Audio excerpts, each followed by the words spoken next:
Conclusion. Happiness is reached by happiness.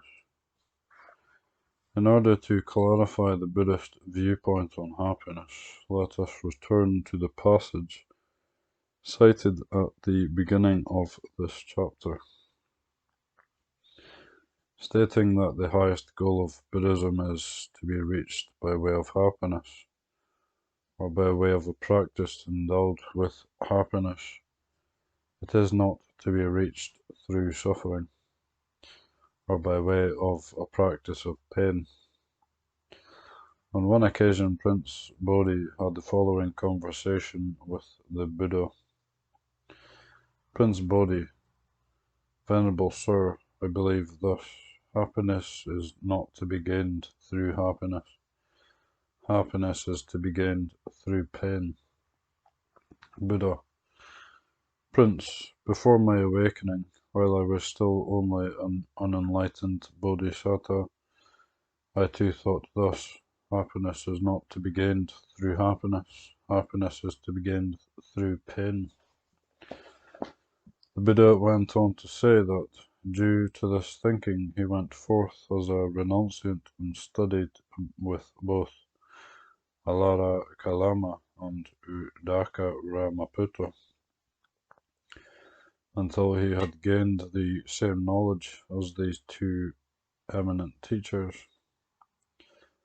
He then travelled further until he arrived at Sena Ni Gama near Uruvela and undertook extreme ascetic practices, tormenting himself in various ways and fasting until his body was emaciated.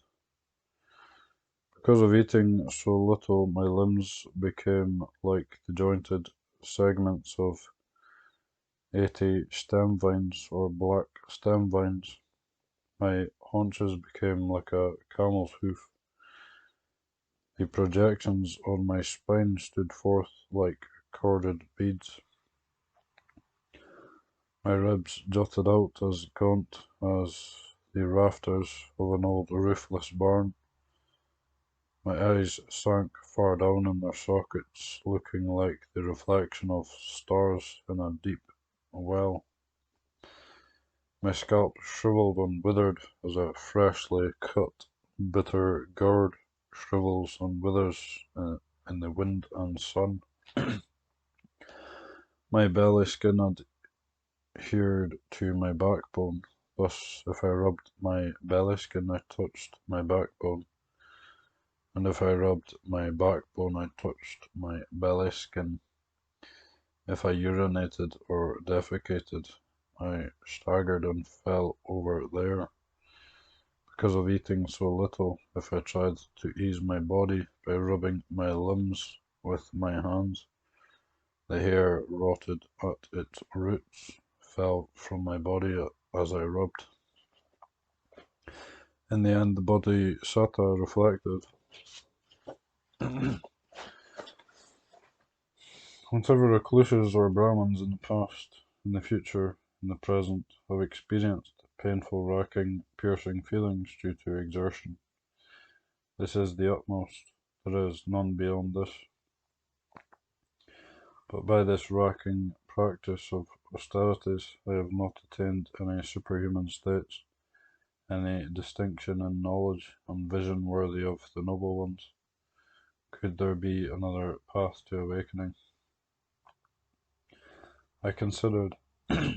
I clearly recall that during the ploughing ceremony of my father, the Sakyan king, I was sitting in the cool shade of a jambolan tree, quite secluded from sensual pleasures, secluded from unwholesome states, and I entered upon and abided in the first jhana, which is accompanied by applied and sustained thought, with rapture and pleasure born of seclusion.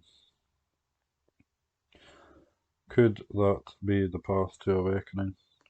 Then, following on that memory, came the realization. That is the path to awakening, I asked myself. Am I afraid of that pleasure that has nothing to do with sensual pleasures, and unwholesome states. And I thought, I'm not afraid of that pleasure that has nothing to do with sensual pleasures and unwholesome states. The Bodhisattva then ate solid food, restoring his strength. He practiced the jhanas up to the fourth jhana and subsequently was fully awakened. The Buddhist practice for reaching the highest goal incorporates happiness. The caveat here, however, is that a practitioner must not get caught up in the happiness, nor allow it to overwhelm the mind. The mind remains independent, allowing the person to progress to higher states and to eventually realize complete deliverance. Having reached this liberation, one is able to enjoy all levels of happiness without it dominating the mind or leading to infatuation and difficulty. On some occasions, when drawing a comparison or when playing on words, Buddha refers to the assiduous practice of the four jhanas as indulgence in happiness, Sukhalikana Yoga, but it is a beneficial indulgence conducive to awakening. The reason the Buddha defended the practice of the jhanas is that renunciants at that time tended to undertake severe practices of self-mortification. In comparison, the Buddhist monastic practices appeared easy and comfortable. Members of other religious traditions frequently criticized the Buddhist monks for being lax, as is seen in this passage. It may be, Kunda, that wanderers of other sects might say, the ascetics, the sons of the Sakyan, are preoccupied by and devoted to pleasure, indulge in pleasure. If so, they should be asked, what kind of devotion to pleasure, Sukhalikana Yoga, indulgence in pleasure? For this devotion in pleasure can take many different forms. There are, Kunda, four kinds of devotion to pleasure, which are low, vulgar, worldly, ignoble, and not conducive to welfare, not leading to disenchantment, to dispassion, to cessation, to tranquility, to realization, to awakening, to nibbana. What are they? Firstly, a foolish person takes pleasure and delight in killing living beings, takes pleasure and delight in taking that which is not given, takes pleasure and delight in telling lies, gives himself up to the indulgence in and enjoyment of the pleasures of the five senses. There are, Kunda, four kinds of devotion to pleasure which are entirely conducive to disenchantment, to dispassion, to cessation, to tranquility, to realization, to awakening, to nibbana. What are they? Here a monk, secluded from sensual pleasures, secluded from unwholesome states, enters upon and abides in the first jhana, the second jhana, the third jhana, the fourth jhana. Proper attitude towards happiness.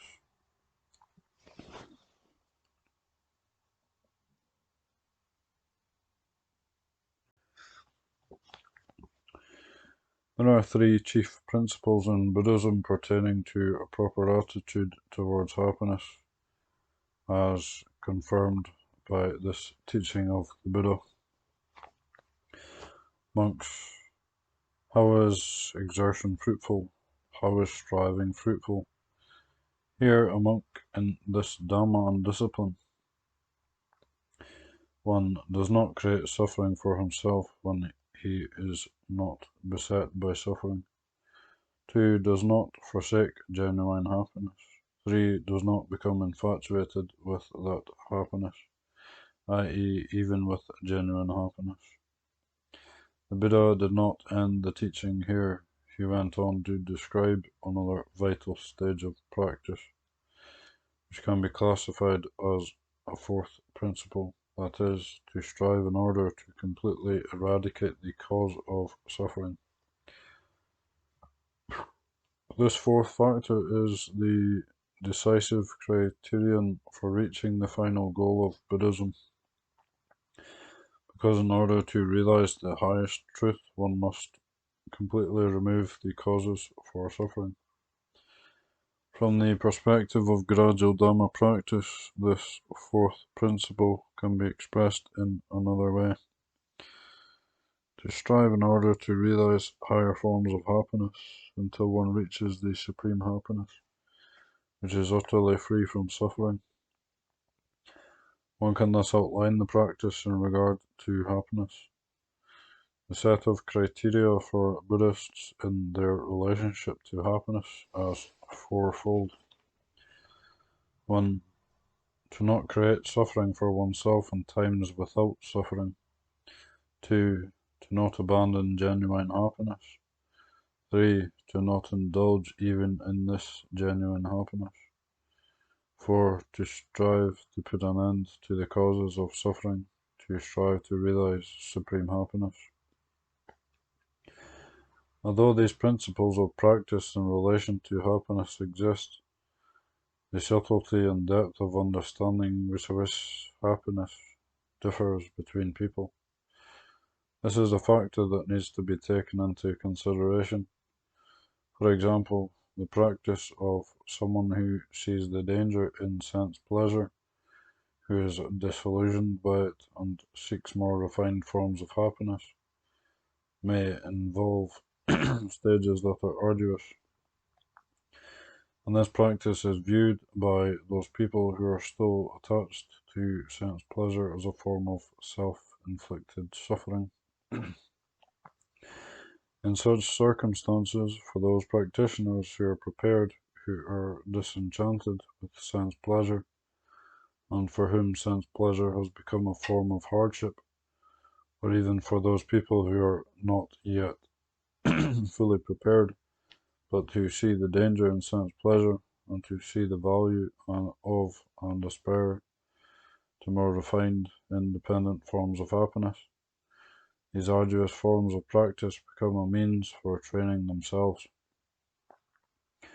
If these people had acted voluntarily and they did not fall into the extreme of self-mortification, the Buddha consented to this practice as a form of spiritual training.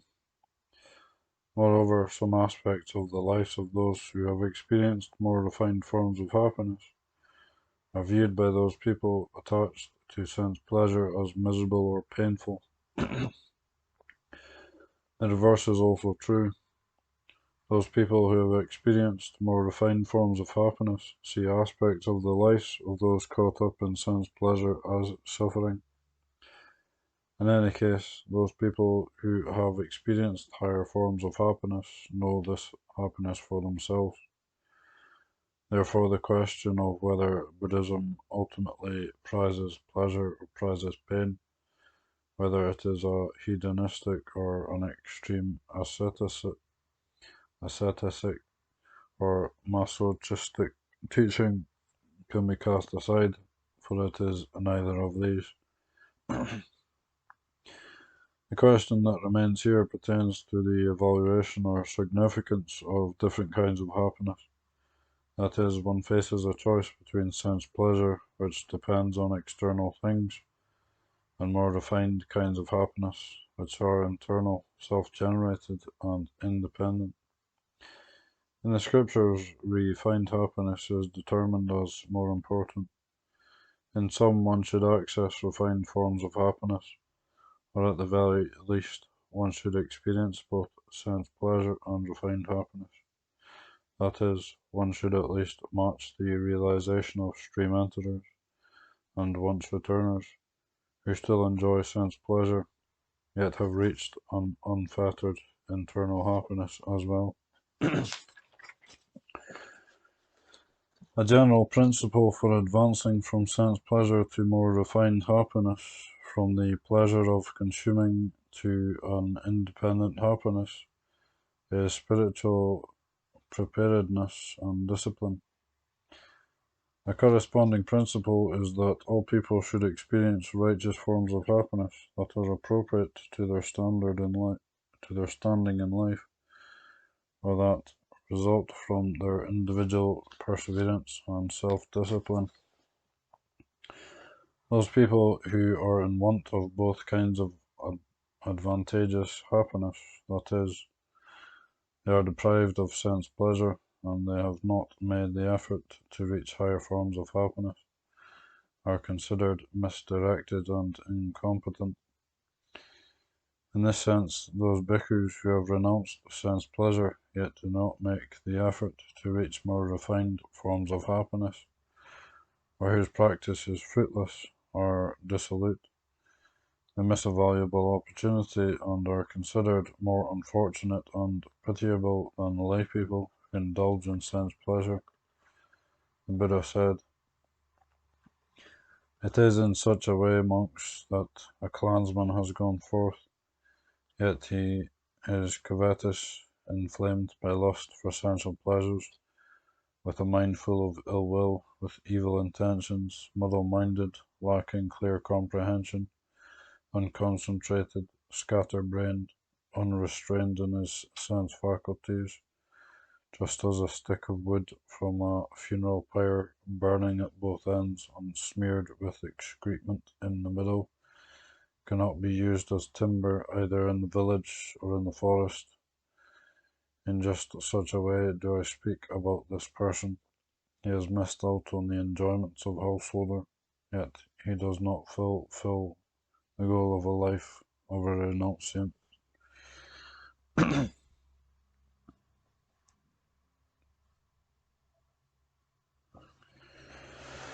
Spiritual practice in relation to happiness. Using sense pleasure as a guideline, one can summarize the Buddhist attitude towards happiness in the following way. 1.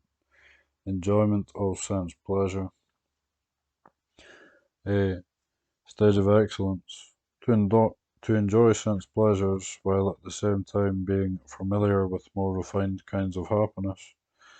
This refined happiness acts as a safeguard and guarantee, keeping the enjoyment of sense pleasures within wholesome and virtuous limits, preventing the creation of problems for oneself and others, and generating benefits to all. Here one discerns the dangers and drawbacks of sense pleasure, one knows moderation, one avoids heedlessness. For example, in terms of sexual relations, married people are content with their spouse, Sattdara Santosa, and live together righteously. By being faithful to one another and encouraging each other to grow in virtue and reach higher forms of happiness, as is seen in the case of the awakened disciples Nakula Pita and Nakula Mata. B. Wholesome stage. Although one enjoys sense pleasure in a morally upright way, one is still cut off from more refined forms of happiness. This enjoyment resembles the stage of excellence above. One sees the dangers in sense pleasure and acknowledges that sense pleasure is inevitably accompanied by a certain degree of suffering. One tries to minimize the harm created by sense pleasure. One is moderate and abstains from indulgence, and one tries to be of benefit to both oneself and of others. But because one lacks the way out and the surety of more refined happiness, one is still at risk of being enticed by things and falling knee-deep into sense indulgence. One is not yet safe. C. Inferior stage. To be caught up in sense pleasure, to be obsessed with the pursuit of sense pleasure and personal gratification. For example, in regard to eating or sexual relations, one is impelled to feel arousal, excitement, and agitation that exceeds what can be called the requirements of nature vis-a-vis eating and reproduction. One may devise methods and means for stimulating this excitement and agitation by using one's natural urges simply as a fuel to light the fire. One then increases the passion, making it frequent or continual, even to the extent of perversion.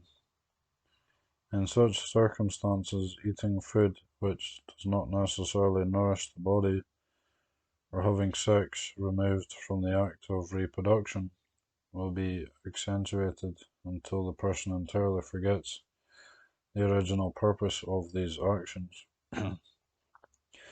These activities will be pursued solely to satisfy craving, will be an indulgence in sense pleasure for its own sake. One's life will be entirely dedicated to consuming things. On a social level, when people go beyond the simple relief of natural urges and inclinations to the deliberate creation of excitement and agitation, to the extent that this becomes rampant, that society exists as if in a constant state of warfare, which one can call the battle of sense desire. In times of literal war, people are incited to feel hatred and resentment over and above the natural feelings people have of anger and indignation.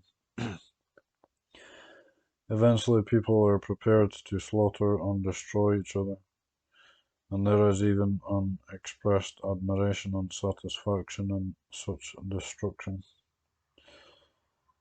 This escalation of people's feelings by sense desire is similar. Incitement and stimulation generates lust and a fixation on consuming things, exceeding the natural desire inherent in people. This intensified desire is a partner to and the origin of the battle of hatred. People who normally live at ease and act in positive ways become provoked by sense desire, giving rise to stress and agitation. They can no longer bear to live at ease. They are then incited to feel anger and discontentment, until the only satisfaction they can find is through destruction. When this battle of sense desire is protracted, and there are added factors like stimulating and provocative advertisements, people will have a proclivity to not see others as human companions or even as humans. Instead, they will see others as prey, as objects to consume, or as objects of enjoyment.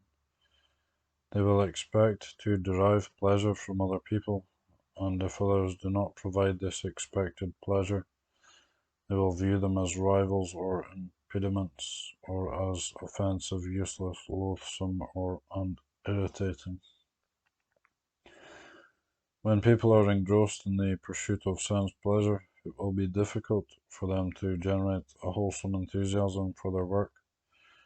They will lack a love for their work, and lack determination and one-pointedness of mind. Wholesome enthusiasm will be replaced by craving. People will simply wait for an opportunity to indulge in sense pleasure and perform activities in order to gain some personal advantage. The performing of work in order to achieve true success and excellence will vanish. People will work simply to complete the task, or to create a semblance of completion. Moreover, they will seek sense pleasure by taking shortcuts, which do not require any effort and lead to immoral behavior and crime. When people begin to see each other as prey and as competitors, they are preoccupied with the pursuit of sense pleasure and zealously guard the objects they have seized. Mutual mistrust, envy, and abuse will spread. In this state of affairs, it will be difficult for people to experience refined forms of happiness. Even the simple pleasures of appreciating friendship and mutual kindness, or the delight and peace stemming from opening oneself up to the beauty of nature, People will be unfamiliar with the refreshing sense of ease that accompanies mental dignity and virtue.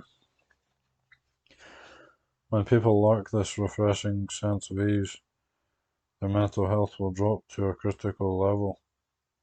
This is because sense pleasure on its own, devoid of such refined and wholesome mental qualities like love, compassion, and generosity, inflames the mind and is not conducive to mental health.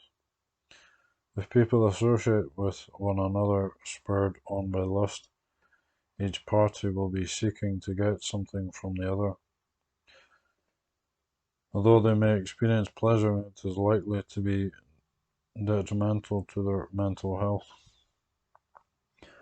Furthermore, relating to other people in order to obtain personal advantage, working not for the sake of the work but in order to get a reward, and struggling to compete with others leads to disappointment, mistrust, vexation, and enmity, all of which blight the heart and damage mental health. Although a society may be materially prosperous, if it has fallen into such a state of indulgence, its citizens will not experience true happiness. Rather, they will be subject to severe forms of suffering, including feelings of desolation, fragility, and meaninglessness. In a society deprived of individuals who are familiar with deeper forms of peace and happiness, there is no source of such happiness even for those people who are in extreme need of it. In a society inclined towards sensual indulgence, there will be many people who have either been disappointed by their experiences connected to sense pleasure or have been impacted negatively in some other way. These people will respond by feeling disillusioned by sense pleasure, or they will go to an opposite extreme and feel hatred towards sense pleasure. They will add to the ranks of those people, for example, the old and invalid, who no longer have the capacity to enjoy sense pleasures to the full. These individuals are either unable to fully enjoy sense pleasure, or else they have an aversion to sense pleasure. If they have no access to internal happiness, they will experience serious mental difficulties. If they still have adequate physical strength, they may seek an escape by using intoxicants or addictive substances, creating additional problems for society. When the flood of sense craving overflows the banks and people do not reform themselves in time, a corrupted society will waste away and devour itself, and the civilization will collapse. Abandonment of sense pleasure. A stage of excellence. To experience a genuine, internal, independent, and refined kind of happiness, which is complete in itself. Here, a person has gone beyond a desire for sense pleasure. He or she will automatically and naturally refrain from inclining or circling back towards a pursuit of sense pleasure. Such a person is utterly free from the problems arising from sense desire. B. Wholesome stage. The abandonment of sense pleasure of those who aspire to and practice in order to reach more refined forms of happiness. This abandonment is suitable for those who are disenchanted with sense pleasure and are prepared to train in order to reach higher forms of happiness, or even for those who may not have reached the stage of disenchantment, but who see the danger in sensuality, recognize the value of, and wish to experience more independent kinds of happiness, and voluntarily take up a spiritual practice for this sake. This willingness for and self-awareness in practice prevents and self-awareness in practice helps to prevent the ill effects resulting from repression or overly forceful effort. Whenever one no longer wishes to train, or when the faith for training is truly depleted. One should acknowledge defeat and stop. For example, if one has been ordained as a bhikkhu, one voluntarily gives up the monastic training.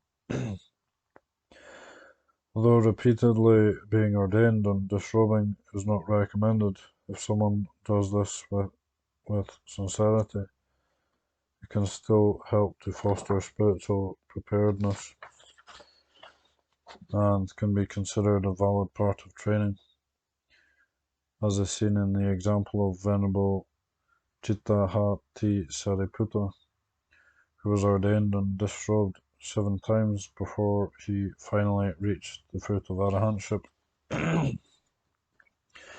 See inferior stage. To abandon sense pleasure out of reactivity and resistance, and to subsequently fall into an opposite extreme. Here one undertakes severe and punishing ascetic practices, piling up suffering for oneself by targeting one's body or life in one's loathing for sense pleasure. This self-torment or exaggerated reaction, which lacks the understanding and self-awareness described in the previous stage, B, creates additional forms of mental problems. Bear in mind that Buddhism considers the non-harming of oneself to be a vital principle, and equally a form of Dhamma practice as refraining from harming others. Those people who have been overly forceful in practice, or who have reacted to sense pleasure by extreme forms of behavior, should switch to the training described in the previous stage B. Buddhism teaches to discern and acknowledge things as they truly are, and to train oneself in order to progressively develop in the Dhamma. Although Dhamma practitioners have different degrees of maturity and are at different stages of development, they live together harmoniously and support one another, promoting genuine well-being and encouraging each person's spiritual growth. They do not bully or disparage each other. Together they build an environment of peace, friendliness, dignity, prosperity, and happiness.